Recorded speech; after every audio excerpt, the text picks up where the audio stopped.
വചനത്തിന്റെ പവർ എന്താണ്? വചനത്തിന്റെ പവർ ആളുകളെ സ്പർശിക്കുകയും രൂപാന്തരപ്പെടുത്തുകയും ക്രിസ്തുവിനെ പോലെ ആക്കുകയും വിശദീകരിക്കുകയും തേജസ്സിലേക്ക് അവരെ നടത്തുകയും ചെയ്യുന്നതാണ് വചനത്തിന്റെ ആത്മാവിന്റെ ശക്തി എന്ന് പറയുന്നത്. അപ്പൊ അങ്ങനെ വരാത്ത ശക്തികൾ, അതായത് ഒരു സ്പിരിച്വൽ ഫോഴ്സ് നമ്മൾ കണ്ടു കഴിഞ്ഞാൽ ആ സ്പിരിച്വൽ ഫോഴ്സിനെ എങ്ങനെ തിരിച്ചറിയാം എന്നുള്ളത്, അത് ക്രിസ്തുവിന്റെ സ്പിരിറ്റ് ആണോ എന്നുള്ളത് എങ്ങനെ തിരിച്ചറിയാം എന്നുള്ളത് 1 കൊരിന്ത്യർ ലേഖനം ഈ 12-ാം അധ്യായത്തിൽ പറയുന്നുണ്ട്. നമ്മൾ അങ്ങോട്ട് വരും പതുക്കെ പതുക്കെ. അവിടെ പറയുന്ന ഒരു സിമ്പിൾ ടെസ്റ്റിലൂടെയാണ് ഇത് തിരിച്ചറിയുന്നത്. ഒരു സിമ്പിൾ ടെസ്റ്റ്. ഓക്കെ,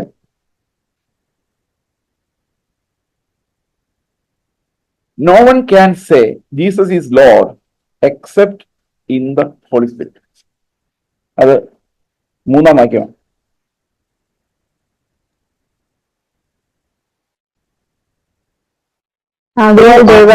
ക്രിസ്തുവിനെ കൺഫേം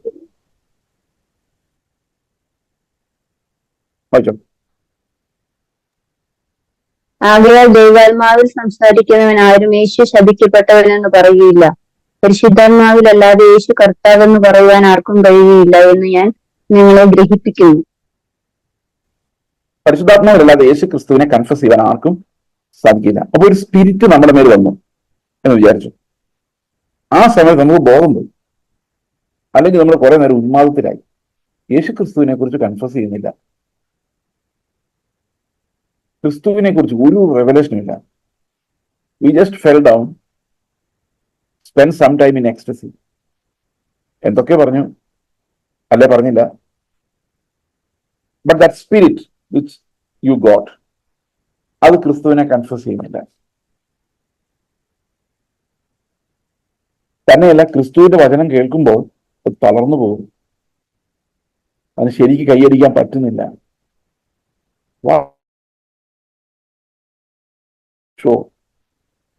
ഒരു കാലത്ത് കേരളത്തിൽ ക്രിസ്തുവിന്റെ ആത്മാവ്, പരിശുദ്ധാത്മാവ് ഉണർവ് അയച്ചിരുന്ന കാലത്ത് ഇതിന്റെ സ്ഥിതി ഇങ്ങനൊന്നും ആയിരുന്നില്ല. അപ്പോൾ ശരിക്കും ക്രിസ്തുവിനെ കൺഫസ് ചെയ്യാത്ത ഒരു സ്പിരിറ്റ് ഇത് നമ്മുടെ ഇടയിൽ വ്യാപരിക്കുന്നുണ്ട് എന്ന് മാത്രമല്ല, അത് വചനം കേൾക്കുമ്പോൾ ക്ഷീണിച്ചു പോവുകയും ചെയ്യുന്നു എന്നുള്ളതാണ്. ബട്ട് ആളുകൾക്ക് ഇത് ഭയങ്കര ഉത്സാഹത്തോടെ, ഇത് 1 കൊരിന്ത്യർ ലേഖനം നമ്മൾ പഠിച്ചുകൊണ്ടിരിക്കുന്ന പാഠം കൃത്യം അവിടെ വന്നെത്തി എന്നുള്ളതാണ് ഇതിനകത്ത് ഏറ്റവും വലിയ രസകരമായ കാര്യം. അപ്പോൾ പിന്നെ ഇത് എന്താണ് ഈ സാധനം? എന്ത് സ്പിരിറ്റാണിത്? ഇപ്പോൾ ഒരാൾക്ക് കൃപാവരങ്ങൾ പ്രാപിക്കുന്നത് നമുക്കറിയാം, പുതിയ നിയമത്തിൽ 2 തരത്തിലാണ്. ഒന്ന്, അപ്പോസ്തലന്മാർ കൈവയ്ക്കുമ്പോൾ അവരുടെ മേൽ ആത്മാവ് വരികയും കൃപാവരങ്ങൾ ഉള്ളവരായി മാറുകയും ചെയ്യും, നമ്മൾ കണ്ടിട്ടുണ്ട്. മറ്റൊന്ന്, വചനം കേട്ടുകൊണ്ടിരുന്നവരിൽ ആത്മാവ് നിറഞ്ഞു, കൊർന്നല്യോസിന്റെ വീട്ടിൽ സംഭവിച്ച പോലെ. അപ്പൊ കർത്താവ് നൽകുന്ന കൃപാവരങ്ങൾ അത് ഏതായാലും, ദൈവത്തിന്റെ ആത്മാവ് നമുക്ക് ലഭിക്കുന്നതായാലും, അത് വചനത്തിന്റെ കേൾവിയാലാണ് ഇന്ന് സംഭവിക്കേണ്ടത്. കാരണം അപ്പോസ്തലന്മാരെ മാത്രമേ കൈവച്ചിട്ടുള്ളൂ, അതല്ലാതെ ഈവാഞ്ചലിസ്റ്റുകൾ പോലും കൈവച്ചിട്ടില്ല.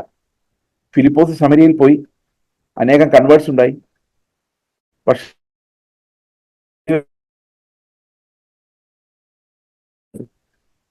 അപ്പോസ്തലന്മാരെ വിളിച്ചാണ് കൈവപ്പിച്ചത്. കാരണം അപ്പോൾ അപ്പോസ്തലന്മാർ കൈവച്ചപ്പോഴാണ് അവർക്ക് ആത്മാവ് ലഭിച്ചത്.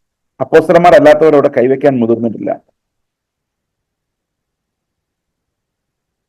അപ്പോൾ പിന്നെ എങ്ങനെയാണ് വചനത്തിന്റെ കൃപാവരങ്ങൾ ലഭിക്കേണ്ടത്? ഒരു മനുഷ്യന് എങ്ങനെയാണ് കൃപാവരങ്ങൾ, ആത്മാവിന്റെ പകർച്ചയൊക്കെ ഉണ്ടാകേണ്ടത്? It's through the listening of the word. വചനത്തിന്റെ കേൾവിയിലാണ്. കൊർന്നല്യോസിന്റെ അവിടെ അങ്ങനെയാണ് കാണുന്നത്. അല്ലെങ്കിൽ കർത്താവിനോട് പ്രാർത്ഥിക്കുമ്പോഴായിരിക്കാം, ഏതെങ്കിലും ഒരു സ്പിരിച്വൽ കാര്യം നമ്മൾ ഏർപ്പെട്ടിരിക്കുമ്പോഴായിരിക്കാം, അല്ലെ ദൈവത്തിന് ഇഷ്ടമുള്ള ഏതെങ്കിലും ഒരു സമയത്തായിരിക്കാം. പക്ഷെ ഇന്ന് ഇവർ ഈ ശക്തി എന്ന് പറഞ്ഞ് പ്രാപിക്കുന്നത് അങ്ങനെയുള്ള ഒരു സന്ദർഭത്തിലുമല്ല. അത് ഒരു ട്രാൻസെൻഡൽ മെഡിറ്റേഷനിലോട്ട് പോയി 20-40 ദിവസം ഒറ്റ ഇരുപ്പിരുന്ന ഒരേ കാര്യങ്ങൾ വീണ്ടും വീണ്ടും റിപ്പീറ്റ് ചെയ്ത് ആഹാരം കഴിക്കാതെ they are creating an atmosphere of meditation. അത് ബിബ്ലിക്കൽ അല്ലാതെ ഉള്ള മെഡിറ്റേഷൻ. ഒരേ കാര്യങ്ങൾ വീണ്ടും വീണ്ടും ആവർത്തിച്ച് ഇങ്ങനെ പറഞ്ഞുകൊണ്ട് they are actually doing what the Hindus were doing all through the centuries. അപ്പൊ അവർ പറയുന്നത് ഈ സെൽഫ് എനർജി ആക്ടിവേറ്റ് ചെയ്യുക. അപ്പൊ നമ്മുടെ ഉള്ളിൽ ഉറങ്ങിക്കിടക്കുന്ന ലേറ്റന്റ് എനർജിയുടെ ആക്ടിവേഷൻ. കഴിഞ്ഞ പ്രാവശ്യം ഞാൻ ഇതിനെക്കുറിച്ച് പറയുകയും ആ ഒരു പുസ്തകം നമ്മുടെ രാജേഷ് ബ്രദർ നമ്മുടെ ഗ്രൂപ്പിൽ ഇടുകയും ചെയ്തായിരുന്നു. വാച്ച്മാൻ നീഡ് ഒരു ബുക്ക്. സോളിന്റെ പവർ അൺലീഷ് ചെയ്തെടുക്കുകയാണ്. അതിനകത്ത് ഹോളി സ്പിരിറ്റ് ഇല്ല, ക്രിസ്തു ഇല്ല. But they are very powerful. They are very religious also, but there is no Christ. ഇതില് ഏറ്റവും നമ്മൾ ചിന്തിക്കേണ്ട ഒരു കാര്യം, ഈ ക്രിസ്തുവിന്റെ ഒരു കൺഫെഷൻ ഇല്ലാത്ത, ആരും മെച്യൂരിറ്റിയോട് വരാത്ത ഒരു സഭയായിരുന്നു ആയിട്ട് കൊരിന്ത സഭ മാറിയായിരുന്നു. പൗലോസ് സ്ഥാപിച്ചു വളർത്തിയ ഒരു സഭയാണ്. ബട്ട് ഈ കൊരിന്ത സഭയ്ക്ക് ലേഖനം എഴുതുമ്പോൾ കൊരിന്ത സഭയുടെ അവസ്ഥ എന്ന് പറയുന്നത് ചൈൽഡ് ചർച്ച്. അത് 3 അധ്യായത്തിൽ നമ്മൾ കണ്ടു. Child church. അവർക്കൊരു പരിജ്ഞാനം എന്നൊരു വിഷനെ ഉണ്ടായിരുന്നില്ല. കർത്താവിനെ പോലെ ആകണം എന്നുള്ളൊരു ആഗ്രഹം ഉണ്ടായിരുന്നില്ല. There was no followers, disciples. ഈ വ്യക്തികളെ ഫോളോ ചെയ്യുന്നവരായിരുന്നു ഉണ്ടായിരുന്നു കൂടുതൽ. അത് മാത്രമല്ല, ദ ടോളറേറ്റഡ് ഇമ്മോറാലിറ്റി. അതാണ് 5-ാം അധ്യായത്തിലേക്ക് വരുമ്പോൾ നമ്മൾ കാണുന്നത്. അവര് നല്ലപോലെ അന്യഭാഷ പറയുമായിരുന്നു. Okay, some of them were genuine, some of them were false, but they were a child church. ഈ ചൈൽഡ് ചർച്ച് ആയതുകൊണ്ട് അവർക്ക് കാര്യങ്ങൾ എങ്ങനെ ഹാൻഡിൽ ചെയ്യാൻ അറിയില്ലായിരുന്നു. മാത്രമല്ല, അവർ ശരിക്കും they were very tolerant to sin. നമ്മൾ 5-ാം അധ്യായം വായിക്കുമ്പോൾ കാണുന്നതാണ് ടോളറൻസ് ടു സിൻ.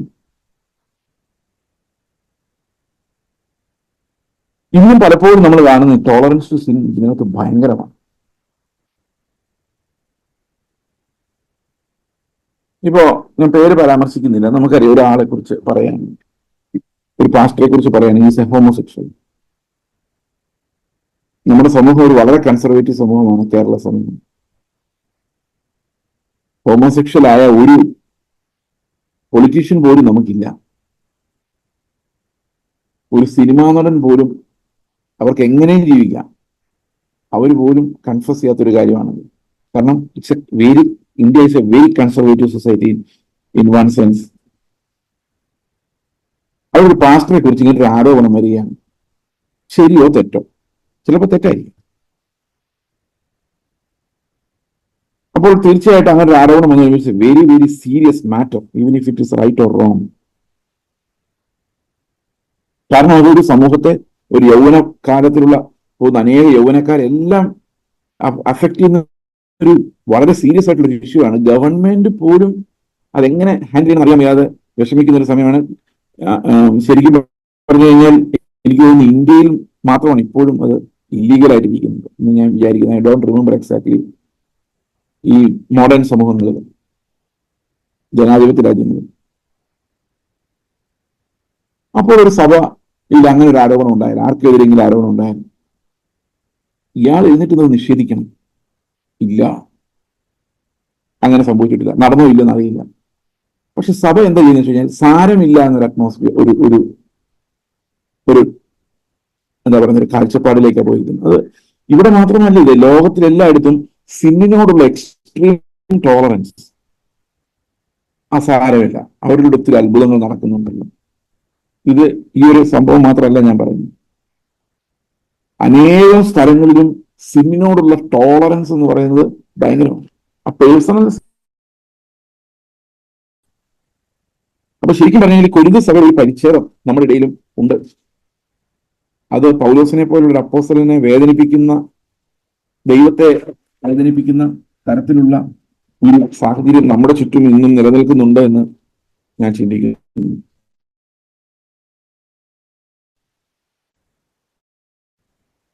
പാപത്തെ ഗൗരവമായി കാണുകയും സെക്ഷൽ ഇമ്മോറാലിറ്റി, ഒരു ചർച്ചിനെ തന്നെ കളങ്കപ്പെടുത്താവുന്ന, ഡിഫൈൻ ചെയ്യാവുന്ന സെക്ഷൽ ഇമ്മോറാലിറ്റി ഇന്ന് വളരെയധികം പല സ്ഥലത്തും വർദ്ധിച്ചിരിക്കുന്നു. Man does not care about the righteousness of God.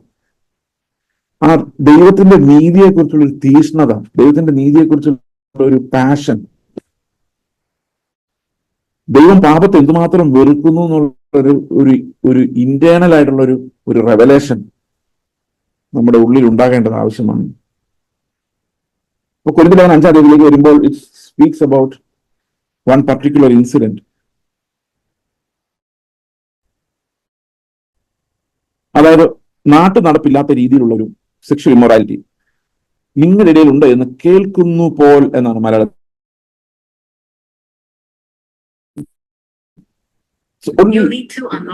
It came as a rumor. It is actually reported that there is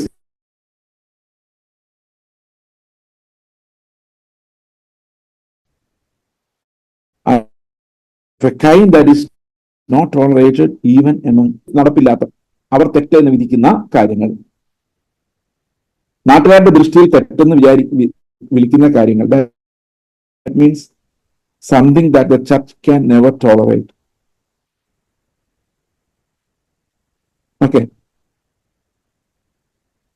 അപ്പോൾ ഈ ഒരു വാക്യം നമ്മൾ മലയാളത്തിൽ ഞാനൊന്ന് വായിക്കാം. 1 കൊരിന്ത്യർ ലേഖനം 5-ാം അധ്യായത്തിന്റെ 1-ാം വാക്യം. നിങ്ങളുടെ ഇടയിൽ ദുർനടപ്പുണ്ടെന്ന് കേൾക്കുന്നു. It's something that he heard. ഒരുത്തൻ തന്റെ അപ്പന്റെ ഭാര്യ വെച്ചുകൊള്ളുന്നു പോലും, അത് ജാതികളിൽ പോലും ഇല്ലാത്ത ദുർനടപ്പ് തന്നെ. അപ്പൊ അതിനകത്ത് ഇവിടെ പറയുന്നത് ഇത് എത്ര ഗൗരവമുള്ള തെറ്റാണ് എന്ന് ജനങ്ങളെ ബോധ്യപ്പെടുന്ന കാര്യത്തിൽ സഭ പരാജയപ്പെട്ടിരിക്കുന്നു എന്നാണ്. അപ്പൊ അവിടെ പറയുന്ന അത് കൂടുതൽ വിശദീകരിക്കുന്നില്ല, നമുക്കത് അറിയാവുന്ന ഒരു കാര്യമാണ്. അതുകൊണ്ട് I am not dwelling much on that. 3-ാം വാക്യത്തിൽ പറയുന്നത്, ഞാനോ ശരീരം കൊണ്ട് ദൂരസ്ഥനെങ്കിൽ ആത്മാവ് കൊണ്ട് കൂടെയുള്ളവനായി നിങ്ങളുടെ മധ്യ ഇരിക്കുന്നവനായി തന്നെ ഈ ദുഷ്കർമ്മം ചെയ്തവനെ കുറിച്ച് നിങ്ങളും എന്റെ ആത്മാവും നമ്മുടെ കർത്താവായ യേശുവിന്റെ ശക്തിയോടെ ഒന്നിച്ചു കൂടിയിട്ട് നമ്മുടെ കർത്താവായ യേശുവിന്റെ നാമത്തിൽ അവനെ ആത്മാവ് കർത്താവായ യേശുവിന്റെ നാളിൽ രക്ഷിക്കപ്പെടേണ്ടതിന് ജഡസംഹാരത്തിനായി സാത്താനെ ഏൽപ്പിക്കണം എന്ന് വിധിച്ചിരിക്കുന്നു. ഈ 2 വാക്യങ്ങൾക്കകത്ത് കുറെ ആത്മീക പാഠങ്ങളുണ്ട്. 4-ാം വാക്യത്തിൽ പറയുന്നത് യേശുവിന്റെ ശക്തിയോടെ ഒന്നിച്ചു കൂടിയിട്ട്. അപ്പോൾ യേശുവിന്റെ ശക്തി, അതായത് പവർ ഓഫ് ക്രൈസ്റ്റ്, ക്രിസ്തുവിന്റെ ശക്തി, അതാണ് ആത്മാവിന്റെ ശക്തി എന്ന് പറയുന്നത് അല്ലേ. ക്രിസ്തുവിനെ കൺഫസ് ചെയ്യാൻ ആത്മാവിന്റെ ശക്തി ഉണ്ടെങ്കിലേ സാധിക്കുള്ളൂ. അപ്പൊ ക്രിസ്തുവിന്റെ ശക്തി ഉണ്ടായാൽ എന്തായിരിക്കും സംഭവിക്കുന്നത്? Immorality will not be tolerated. ശരിയല്ല, ഇമ്മോറാലിറ്റി ഒരു കാരണവശാലും ടോളറേറ്റ് ചെയ്യപ്പെടുകയില്ല. ബിക്കോസ് ക്രിസ്തുവിന്റെ ശക്തി അതാണ്, അതിനെതിരെ നിൽക്കാനുള്ള ഒരു ശക്തി. 5-ാം വാക്യത്തിൽ പറയാണ്, ആത്മാവ് കർത്താവായ യേശുവിന്റെ നാളിൽ രക്ഷിക്കപ്പെടേണ്ടതിന് ജഡസംഹാരത്തിനായി സാത്താനെ ഏൽപ്പിക്കണം എന്ന് വിധിച്ചിരിക്കുന്നു. അപ്പോഴും അവൻ രക്ഷിക്കപ്പെട്ടില്ലെന്നോ നരകത്തിൽ പോകുമെന്നോ പൗലോസ് വിധിക്കുന്നില്ല എന്നുള്ളതാണ് രസകരമായ കാര്യം. അവിടെ പറയുന്നത് അവൻ ആത്മാവ് രക്ഷിക്കപ്പെടുവാൻ വേണ്ടി അവൻ ഇനി ആവശ്യം ജഡത്തിന്റെ സംഹാരമാണ്. എന്താണ് ജഡത്തിന്റെ സംഹാരം? അതിന് സാത്താനെ ഏൽപ്പിക്കണം. അപ്പൊ നമുക്ക് ഒരാളെ സാത്താനെ ഏൽപ്പിക്കാൻ പറ്റുമോ?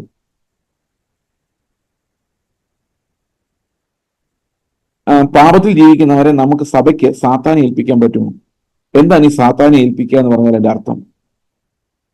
എനിക്ക് തോന്നുന്നു സാത്താനെയും കൊണ്ട് ഒത്തിരി ഉപകാരം ദൈവരാജ്യത്തിലുണ്ട്. അതൊരു പ്രധാന കാര്യമാണ് ഇത്. ദൈവത്തിന് ഒത്തിരി സാത്താൻ പ്രയോജനം ചെയ്യുന്നുണ്ട്. സാത്താൻ അത് ബോധത്തോടെ ചെയ്യുന്നതാണോ അല്ലെങ്കിൽ എന്തായാലും അതിലൊരു എക്സാമ്പിളാണിത്. ജഡസംഹാരം. ഞാൻ ആലോചിക്കുമായിരുന്നു, ഈ പിള്ളേർ വളർന്നു വരുമ്പോൾ ഒരു മാതാപിതാക്കൾ പറഞ്ഞ് അനുസരിക്കുന്ന പിള്ളേരായിട്ടല്ല വളർന്നു വരുന്നത് എന്ന് വിചാരിച്ചു. ഇപ്പൊ ഈ ചെറുപ്പത്തിലൊക്കെ ഒരു വടിയെടുത്തവർ അടിയടിച്ചാൽ മതിയായിരിക്കും, അവൻ അനുസരിക്കുമായിരിക്കും. പക്ഷെ അവരുടെ ഈ റിബല്യൻ വർദ്ധിച്ചു വന്നു കഴിഞ്ഞാൽ 2 അടിച്ചാൽ കേൾക്കില്ല, 4 അടിച്ചാൽ കേൾക്കില്ല. എത്ര ശിക്ഷിച്ചാലാണ് അതൊരു പ്രശ്നമാണ്. ഏതായാലും എനിക്കിഷ്ടമുള്ള ചെയ്യാൻ വീട്ടിൽ ചെല്ലുമ്പോൾ 2 അടി കിട്ടും, അത്രയേ ഉള്ളൂ. ആ അടിക്ക് അവൻ പ്രിപ്പയർഡാണ്. ടഫ് ആണ് ആള്, വെരി ടഫ്. അപ്പൊ ഇങ്ങനെയുള്ള ആള് പരിധികളില്ലാത്ത തെറ്റുകളിലേക്ക് പോകാതിരിക്കാൻ വേണ്ടി ചെയ്യാൻ പറ്റുന്ന ഒരു പണി എന്ന് പറയുന്നത് സാത്താൻ ഏൽപ്പിക്കുക എന്നാണ്. ഇവിടുത്തെ സാത്താൻ ആരാന്ന് വെച്ച് കഴിഞ്ഞാൽ പോലീസുകാരെന്ന് വേണേൽ പറഞ്ഞു. അപ്പനടിച്ച നന്നാവാത്ത പിള്ളേരെ പോലീസുകാർ കൈകാര്യം ചെയ്യുന്ന പോലെയാണ് സഭയിൽ ഡിസിപ്ലിൻഡ് ആകാത്തവരെ സാത്താൻ കൈകാര്യം ചെയ്യുന്നു. എന്ന് പറഞ്ഞു കഴിഞ്ഞാൽ അവന്റെ ജഡം സംഹരിക്കപ്പെടുകയാണ്. ഈ ജഡം സംഹരിക്കപ്പെടുക എന്ന് പറഞ്ഞാൽ എന്താണ്? ഈ ജഡം വളർന്നു വരുമ്പോഴാണ്, ശക്തമാകുമ്പോഴാണ് നമുക്ക് പാപത്തിന്റെ ആദത്തുണ്ടാകുന്നത്, അഡിക്ഷൻ. ഇപ്പൊ ജഡം ബലഹീനമാവുക എന്ന് പറഞ്ഞു കഴിഞ്ഞാൽ ഇവന് പാപത്തെ കുറിച്ച് ആലോചിക്കാൻ പോലും പറ്റാത്ത തരത്തിൽ അവന്റെ ജഡമാവുക. ദാറ്റ് മീൻസ് നല്ല അടിയുള്ളതാ എന്ന് തന്നെയാണ് അതിന്റെ അർത്ഥം. പോലീസുകാര് അപ്പൻ അടിക്കുമ്പോൾ സ്നേഹത്തോടെ അടിക്കുന്നു, നന്നാൻ വേണ്ടി അടിക്കുന്നു. പോലീസുകാർ അടിക്കുമ്പോൾ സ്നേഹത്തോടെ ഒന്നും അടിക്കും. അപ്പൊ സാത്താന്റെ അടി എന്ന് പറഞ്ഞാൽ പോലീസുകാരുടെ അടി പോലെ സ്നേഹമില്ല. അവന്റെ ഇടപാട് തീർക്കുക എന്നുള്ളതാണ് അവന്റെ ലക്ഷ്യം. അപ്പൊ ജഡം സംഹരിക്കപ്പെട്ട് അവനെ കൊണ്ട് പാപം ആലോചിക്കാൻ പോലും പറ്റാത്ത അവസ്ഥയിലാക്കി ആയാലും അവനെ അനുതാപത്തിലോട്ട് തിരിച്ചു കൊണ്ടുവരണം. അവന്റെ ആത്മാവ് അന്ത്യകാലത്ത് കർത്താവിന്റെ അടുത്ത് കാണത്തക്ക രീതിയിൽ അവനിന്ന് ജഡത്താൽ നിയന്ത്രിക്കപ്പെടുന്ന ജീവിതം തകർക്കാൻ വേണ്ടി സാത്താന്റെ പരിപാടികളെ, സങ്കേതങ്ങളെ ഉപയോഗിക്കുകയാണ്. I felt it is quite interesting. പണ്ട് ഞായറാഴ്ച ബൈബിൾ കോളേജിൽ ഒരു സാറ് പ്രസംഗിക്കായിരുന്നു. അപ്പൊ അന്ന് ഈ ബൈബിൾ കോളേജിൽ ഭയങ്കര മോഷണമാണ്. അവരൊക്കെ ഇവരൊക്കെ പാസ്റ്റർമാരാണ്. ഇപ്പം ഈ മോഷണം വർദ്ധിച്ചു വന്നു കഴിഞ്ഞപ്പം ഞങ്ങളുടെ സാറ് സ്റ്റേജിലോട്ട് കയറി എന്ന് പറഞ്ഞു, ഇത് വല്ലാതെ നമ്മളെ ബുദ്ധിമുട്ടിക്കുന്നുണ്ട്, വേദനിപ്പിക്കുന്നുണ്ട്. ശുശ്രൂഷയ്ക്ക് വിളിക്കപ്പെട്ടവരുടെ ഇങ്ങനെയുള്ള പരിപാടികൾ ആരാന്ന് കണ്ടുപിടിക്കാൻ പറ്റുന്നത്. പുള്ളി പ്രസംഗിച്ച പ്രസംഗം എനിക്ക് ഓർമ്മയുണ്ട്. പുള്ളി പറഞ്ഞത് സാത്താനെ ഏൽപ്പിക്കുക എന്നുള്ളൊരു വാക്ക് ബൈബിളിലാണ്, പക്ഷെ അത് ഞാൻ ചെയ്യുന്നില്ല, അവനെ ഞാൻ ദൈവത്തിന് ഏൽപ്പിച്ചിരിക്കുന്നു. അതിനുശേഷം എന്ത് സംഭവിച്ചു? കാണാതെ പോയ സാധനങ്ങൾ ഓരോരോ സ്ഥലത്ത് പ്രത്യക്ഷപ്പെടാൻ തുടങ്ങി. മാനസാന്തരപ്പെട്ട് കാണുമായിരുന്നു. അപ്പൊ ശരിക്കും സഭ ഡിസിപ്ലിൻ എൻഫോഴ്സ് ചെയ്യേണ്ടത് എത്ര അത്യാവശ്യമാണ് എന്നുള്ളതാണ് ഇതെല്ലാം കാണിക്കുന്നത്. A church with the power of Christ is a church that enforces discipline. അതാരാന്ന് നോക്കാതെ ഡിസിപ്ലിൻ എൻഫോഴ്സ് ചെയ്യേണ്ട ചർച്ചിന് ബാധ്യതയുണ്ട്. അപ്പോൾ ഒരു proper church, the power of Jesus, the power of the Holy Spirit, അത് എന്തിനെ കാണിക്കുന്നു എന്ന് ചോദിച്ചു കഴിഞ്ഞാൽ അത് കർത്താവിന്റെ വചനം അവിടെ ആളുകളെ പരിവർത്തനം ചെയ്യിപ്പിക്കുകയും ആ പരിവർത്തനം ഫലം പുറപ്പെടുവിക്കുകയും അതുപോലെ സഭയ്ക്കകത്ത് പ്രോപ്പർ ഡിസിപ്ലിൻ എൻഫോഴ്സ് ചെയ്യപ്പെടുകയും വേണമെന്ന് ആണ് ഈ വാക്യങ്ങൾ നമ്മളെ കാണിക്കുന്നത്. അതിന്റെ കാരണം പൗലോസ് എന്തിനാണ് ഈ ശിക്ഷ നടപ്പാക്കണമെന്ന് പറയുന്നതെന്ന് ചോദിച്ചു കഴിഞ്ഞാല്, അസാരം പുളിമാവ് പിണ്ടത്തെ മുഴുവൻ പുളിപ്പിക്കുന്നു. അപ്പൊ പുളിക്കാത്ത മാവ് അതിലൊരിത്തിരി പുളി കരുതുമ്പോഴേക്കും അത് മുഴുവൻ പുളിക്കുന്ന പോലെ ഒന്നോ രണ്ടോ പേരുടെ തെറ്റ് ആ സഭയെ മുഴുവൻ മനുഷ്യരുടെ മുമ്പിൽ ലജ്ജിച്ചു നിൽക്കുവാൻ ഇടയാക്കുന്നു എന്നുള്ളതാണ്. അപ്പോൾ വിശ്വാസികൾ സൂക്ഷിക്കേണ്ട ഒരു കാര്യം, സമൂഹത്തിൽ ആളുകൾ പറയുമ്പോൾ ചിന്തിക്കുമ്പോഴും തെറ്റ് എന്ന് അവർക്ക് പറയാൻ അറിയാവുന്ന കാര്യങ്ങൾ നമുക്ക് ലജ്ജാകരമായിരിക്കണം എന്നുള്ളതാണ്. We need to have a higher moral standing than the rest of the world. നമ്മുടെ നീതി പരീക്ഷന്മാരുടെ ശാസ്ത്രന്മാരുടെ നീതിയെ കവിയണമെന്ന് മാത്രമല്ല, നമ്മുടെ ചുറ്റുമുള്ളവരുടെ നീതിയെയും കവിയേണ്ടത് ആവശ്യമാണ്. ഞാൻ ഈ മാരേജ് കൗൺസിലിങ്ങിനകത്ത് കുറെ ഇരിക്കുന്നുണ്ട്. കുറെ ഈ വെഡിങ് മാലിന്യയുടെ പ്രശ്നങ്ങളും സഹോദരങ്ങളെ പെന്തക്കോസ്തുകാര് പൈസ കിട്ടിയില്ലെന്നും പറഞ്ഞുകൊണ്ട് അടി ഉണ്ടാക്കുന്നത് കണ്ട് നമുക്ക് ലജ്ജ തോന്നും. വീടിലുണ്ടാകുന്ന വഴക്കുകളും ഇറ്റ്സ് അബൌട്ട് മണി.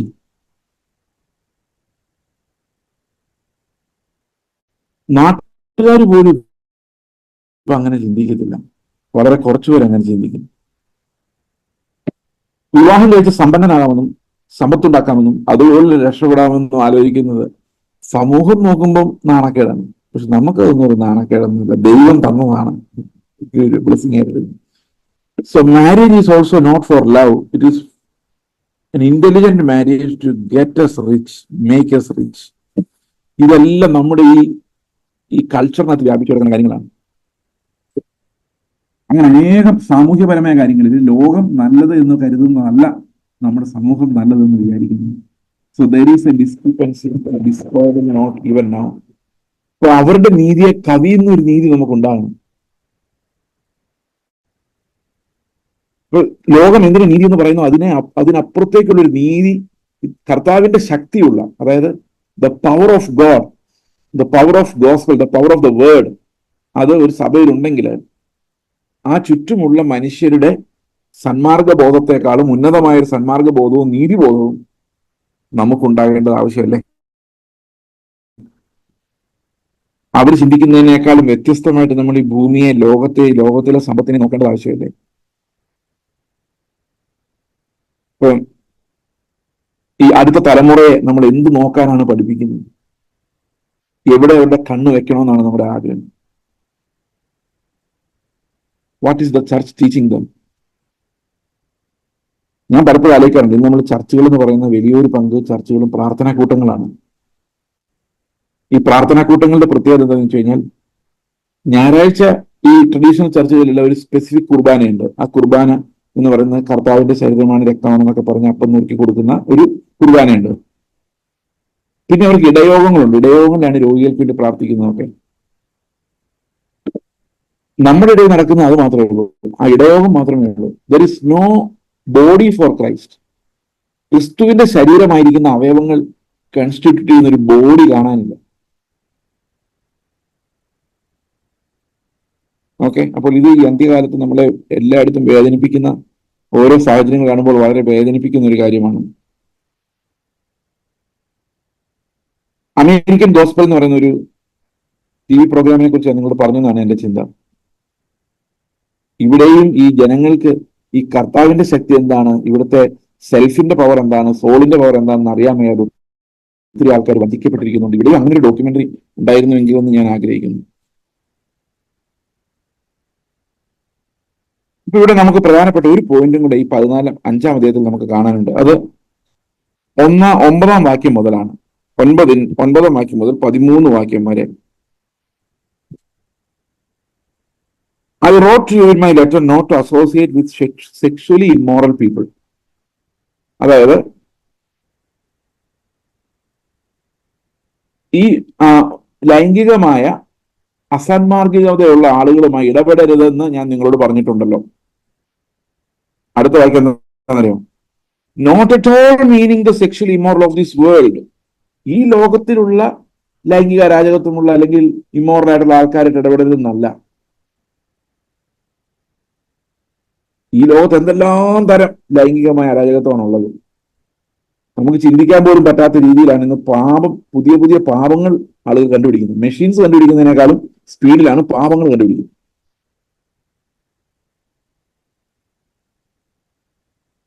ഓക്കെ,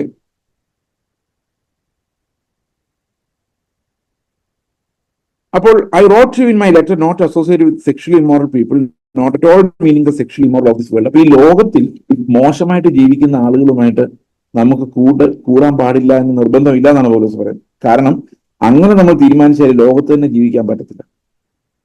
അപ്പൊ എന്താ പൗലോസ് ഉദ്ദേശിക്കുന്നത് നമുക്ക് നോക്കാം. Or the greedy and sinless or idolaters, since then you would need to go out of the world. അപ്പൊ ഇവരുമായിട്ടൊന്നും നമ്മൾ മിണ്ടില്ല എന്ന് പറഞ്ഞു കഴിഞ്ഞാൽ നമ്മൾ ലോകം തന്നെ വിട്ടു പോകേണ്ടി വരും. അപ്പൊ ശരിക്കും നമ്മുടെ സമൂഹത്തിൽ എപ്പോഴും ആരൊക്കെ ഉണ്ടാവും? വിഗ്രഹാരാധികളും പൈസ അടിച്ചു മാറ്റുന്നവരും പിന്നെ സെക്ഷൽ ഇമ്മോറൽ ആയിട്ടുള്ള ആൾക്കാരും പൈസ കൊതിയന്മാരും എല്ലാം ലോകത്തിൽ ഇഷ്ടം പോലെ ഉണ്ടാവും. അപ്പൊ ലോകം മുഴുവൻ അങ്ങനെ ആയിരിക്കുമ്പോൾ ആ ലോകത്തിൽ കിടക്കുന്ന ഒരു മത്സ്യം പോലെ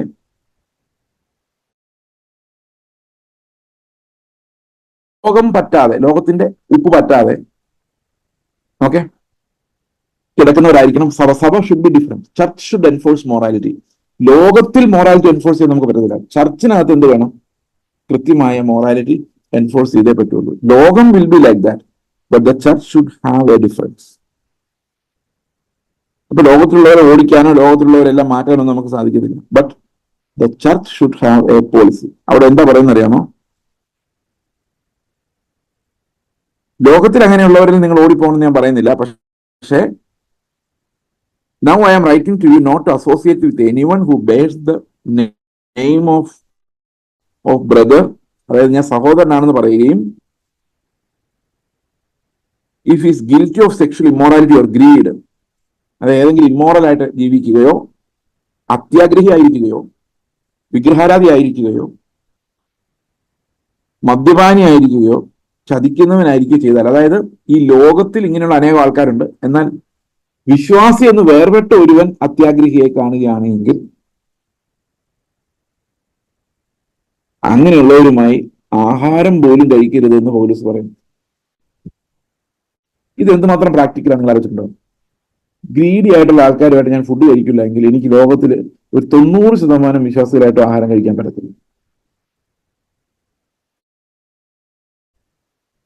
കാരണം വിശ്വാസം തന്നെ ഗ്രീഡാണ്. അപ്പുറത്തുള്ളത് തരും, ആർക്കും കിട്ടാത്ത അമർത്തി കുലുക്കി തരും, ഇതൊക്കെ ഗ്രീഡാണ്. അപ്പൊ മുഴുവനോടെ ഗ്രീഡാണ്. അപ്പൊ ഗ്രീഡി അല്ലാത്ത ഒരാളുടെ അടുത്ത് വരുന്ന ഫുഡ് കഴിക്കുള്ളൂ എന്ന് പറഞ്ഞു കഴിഞ്ഞാൽ നമ്മൾ ഇപ്പൊ നാട് വിട്ടല്ല സഭ വിട്ട് എല്ലായിടത്തും ഓടേണ്ടി വരും. പൗലോസ് അന്ന് പറഞ്ഞുകൊണ്ടിരുന്നപ്പോൾ കുറച്ചുപേർ അങ്ങനെയൊക്കെയുള്ള ഉണ്ടായിരുന്നുള്ളൂ. ഇന്നിപ്പോ മുഴുവൻ അതാണ് നോം. That is the Noam. Greed is the നോം. ഈ ലേഖന 4-ാം അതിന്റെ കുറച്ച് പുറകോട്ട് വായിക്കുമ്പോൾ അവിടെ പറയുന്നത്, ഞങ്ങൾ ശുശ്രൂഷകർ എങ്ങനെയാണെന്ന് ചോദിച്ചു കഴിഞ്ഞാല് ഞങ്ങൾ ഇപ്പോഴും സ്ഥിരവാസമില്ലാത്തവരും ആഹാരം കഴിക്കാൻ പ്രോപ്പറായിട്ട് ഇല്ലാത്തവരും ആണെന്നാണ്. 11th verse. To the present hour with hunger and thirst, we are poorly dressed and buffeted and homeless.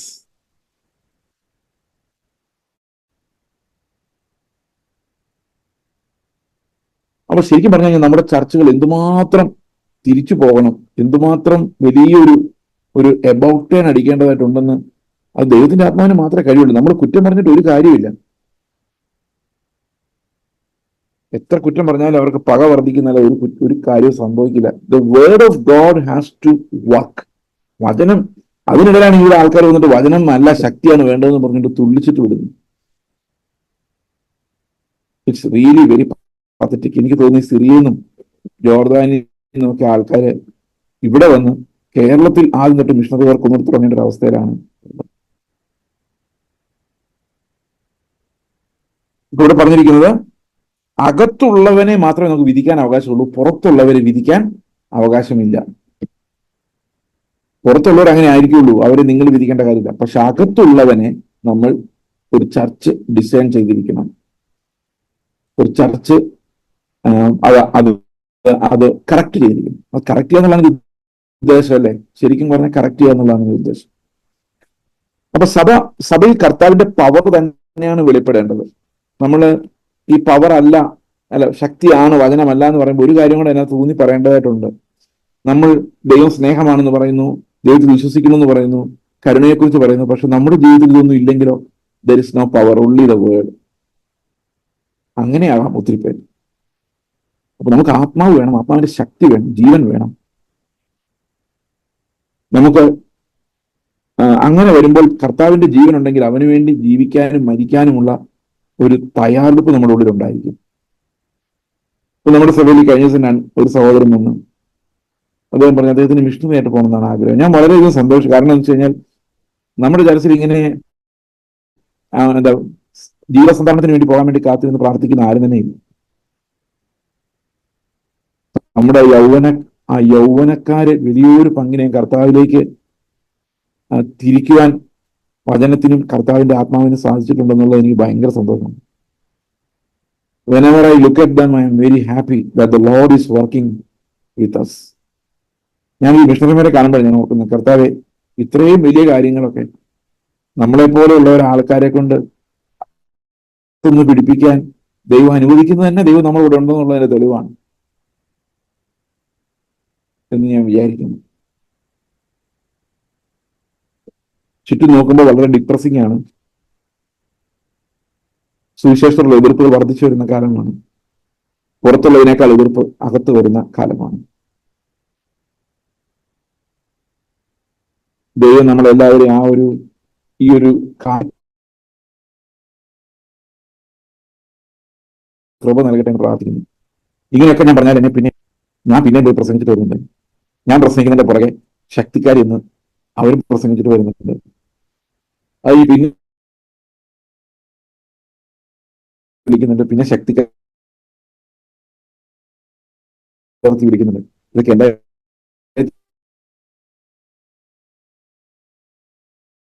അതിന്റെ വചനത്തിന്റെ ശക്തി എന്താണെന്ന് സുവിശേഷത്തിൽ പ്രാർത്ഥിക്കുന്നു. ഞങ്ങളുടെ സ്വർഗ്ഗസ്ഥ പിതാവേ, ഞങ്ങൾ ആത്മീകമായ ഓരോ ദിവസവും അങ്ങയുടെ പരിജ്ഞാനത്തിൽ വളരുന്നു. ഞങ്ങൾ ഈ ലേഖനങ്ങളിലൂടെ ഞങ്ങൾക്ക് തന്നിരിക്കുന്ന മുന്നറിയിപ്പുകൾ ഞങ്ങൾ വളരെ സൂക്ഷിച്ച് ശ്രദ്ധിക്കുവാൻ, ക്രിസ്തു ഇല്ലാത്ത ആത്മാക്കൾ വ്യാപരിക്കുന്ന ഈ സമൂഹത്തിൽ കർത്താവെ അങ്ങയുടെ ശബ്ദമായി മാറുവാൻ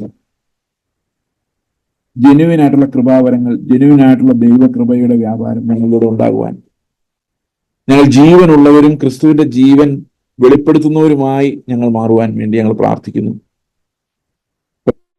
അനേക സാക്ഷികളെ ഞങ്ങളുടെ സഭയിൽ എഴുന്നേൽപ്പിക്കണം, ടീച്ചേഴ്സിനെ എഴുന്നേൽപ്പിക്കണം, വചനം അധികാരത്തോടെ പറയുന്ന ആളുകളെ എഴുന്നേൽപ്പിക്കണം എന്ന് പ്രാർത്ഥിക്കുന്നു.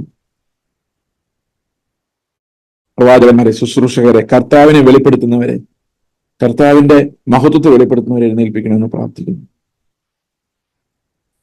ഈ വലിയ മലയോട് നീങ്ങി പോകുവാൻ കൽപ്പിക്കുവാൻ തക്കവണ്ണം വിശ്വാസം കർത്താവ് ഞങ്ങൾക്ക് നൽകണമെന്ന് പ്രാർത്ഥിക്കുന്നു. കർത്താവായ യേശു ക്രിസ്തുവിന്റെ നാമത്തിൽ തന്നെ ആമേൻ.